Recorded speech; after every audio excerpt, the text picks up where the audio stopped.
प्राचीन समय में विद्यार्थी गुरुकुल में रहकर ही पढ़ा करते थे। बच्चे को शिक्षा ग्रहण करने के लिए गुरुकुल में भेजा जाता था। बच्चे गुरुकुल में गुरु के सानिध्य में आश्रम की देखभाल किया करते थे और अध्ययन भी किया करते थे। वरदराज को भी सभी की तरह गुरुकुल भेज दिया गया। वहां आश्रम में अपने साथियों के साथ घुलने मिलने लगा, लेकिन वह पढ़ने में बहुत ही कमजोर था। गुरुजी की कोई भी बात उसके बहुत कम समझ में आती थी। इस कारण सभी के बीच वह उपहास का कारण बनता है। उसके सारे साथी अगली कक्षा में चले गए, लेकिन वो आगे नहीं बढ़ पाया। गुरुजी जी ने भी आखिर हार मानकर उसे बोला, बेटा वरदराज, मैंने सारे प्रयास करके देख लिए हैं।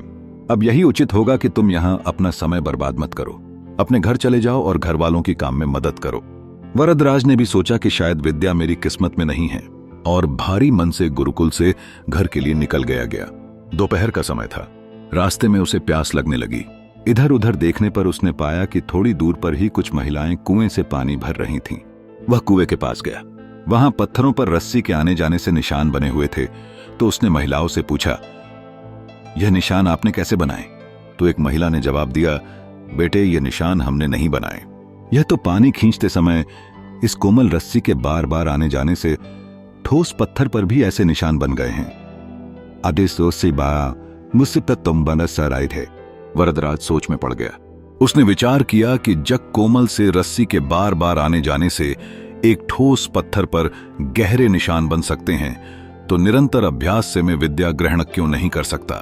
वरदराज ढेर सारे उत्साह के साथ वापस गुरुकुल आया और अथक कड़ी मेहनत की। गुरुजी ने भी खुश होकर भरपूर सहयोग किया। कुछ ही सालों बाद यही मंदबुद्धि बालक वरदराज आगे चलकर संस्कृत व्याकरण का महान विद्वान बना, जिसने लघु सिद्धांत कौमुदी, मध्य सिद्धांत कौमुदी, सार सिद्धांत कौमुदी, गीर्वाण पदमंजरी की रचना की। शिक्षा, मॉरल। दोस्तों, अभ्यास की शक्ति का तो कहना ही क्या है। यह आपके हर सपने को पूरा करेगी। अभ्यास बहुत जरूरी है, चाहे वो खेल में हो या पढ़ाई में या किसी और चीज में। बिना अभ्यास के आप सफल नहीं हो सकते हो।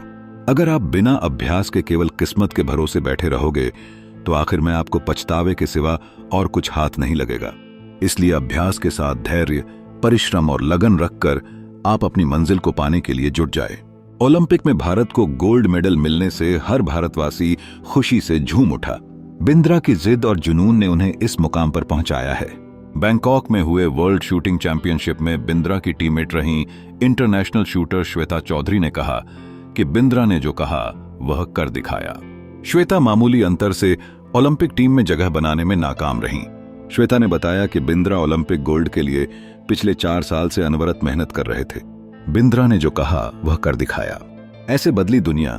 श्वेता बताती हैं कि एथेंस ओलंपिक के बाद अभिनव के व्यवहार में चेंज आया।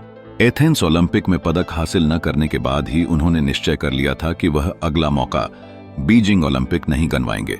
एक स्मरण सुनाते हुए श्वेता ने कहा कि बैंकॉक में वर्ल्ड चैंपियनशिप के दौरान जब भारतीय टीम के अन्य शूटर शाम को शहर घूमने गए थे, बिंद्रा जिम में एक्सरसाइज कर रहे थे। शायद अभिनव को एथेंस ओलंपिक में पदक नहीं जीतने का सदमा ऐसा लगा कि उनके व्यवहार में काफी परिवर्तन आ गया। उसके बाद से वह रिजर्व रहने लगे। इसके पहले वह साथियों के बीच आकर हंसी मजाक करते थे। इसके बाद वह लगातार विदेशों में जाकर प्रैक्टिस करते रहे। श्वेता ने बताया कि बिंद्रा ने स्वयं ही अपने लिए प्राइवेट कोच, पादोक्लॉजिस्ट व फिजियो नियुक्त किया था। इसके बावजूद छोटी प्रतियोगिताओं में उनके मेडल न जीतने पर उनकी आलोचना भी हुई, परंतु उनको जानने वाले एक को माबेशी बात सीखी कि अभिनव में वह क्षमता है जो वक्त आने पर बड़ी प्रतियोगिता में अवश्य दिखेगा। उनका टारगेट ओलंपिक ही था।